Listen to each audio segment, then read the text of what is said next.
Hello chers élèves, nous allons voir dans cette vidéo la division de nombres relatifs. Alors comment on divise deux nombres relatifs? En fait, les règles sont les mêmes que la multiplication. On va illustrer tout cela par quelques exemples.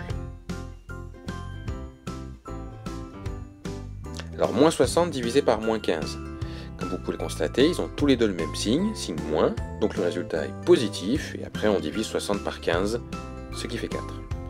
Plus 48 divisé par moins 6, ils ont des signes différents, donc le résultat est négatif, et 48 divisé par 6, ça fait 8. Donc le résultat final, c'est moins 8.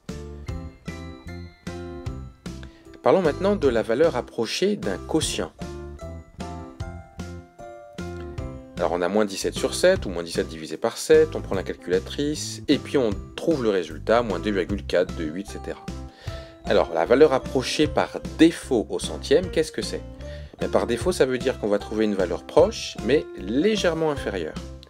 Et au centième, ça signifie qu'on va s'arrêter au niveau des centièmes, au niveau du 2. Alors attention, la valeur approchée par défaut ici, ce n'est pas moins 2,42. Pour quelle raison? Parce que comme on l'a dit à l'instant, il faut que la valeur approchée par défaut soit plus petite que le nombre.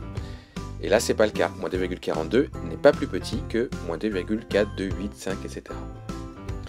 La vraie valeur approchée par défaut, c'est moins 2,43 qui, lui, est bien plus petit que notre nombre. Voyons maintenant la valeur approchée par excès au centième. Par excès, ça signifie qu'on trouve une valeur approchée, mais qui est plus grande que notre nombre. Et puis au centième, ça veut dire qu'on s'arrête au centième au niveau du 2. Alors là aussi, attention, le résultat, c'est pas moins 2,43, parce que moins 2,43, ce n'est pas plus grand que moins 2,4, 2, 8, 5, etc. Vous savez, dans les négatifs, ça marche un petit peu dans le sens inverse que dans les positifs. Le bon résultat ici, ce serait plutôt moins 2,42 qui lui est plus grand que moins 2,4, 2, 8, 5, 7, etc. Parlons maintenant de l'arrondi au centième.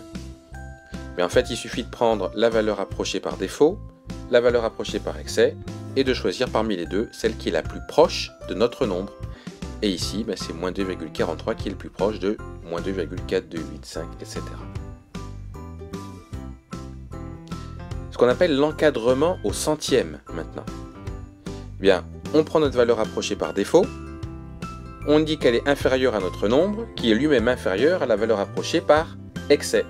Et en fait, notre nombre, il est encadré par ces deux valeurs approchées. C'est pour ça qu'on parle d'encadrement. Et voilà, c'est fini.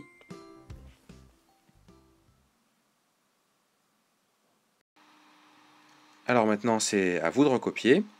Donc, on va commencer par la partie sur la division de nombres relatifs. Vous mettez pause et vous recopiez. Et dès que vous avez terminé, on va passer à l'autre partie, la valeur approchée d'un quotient. Et voilà.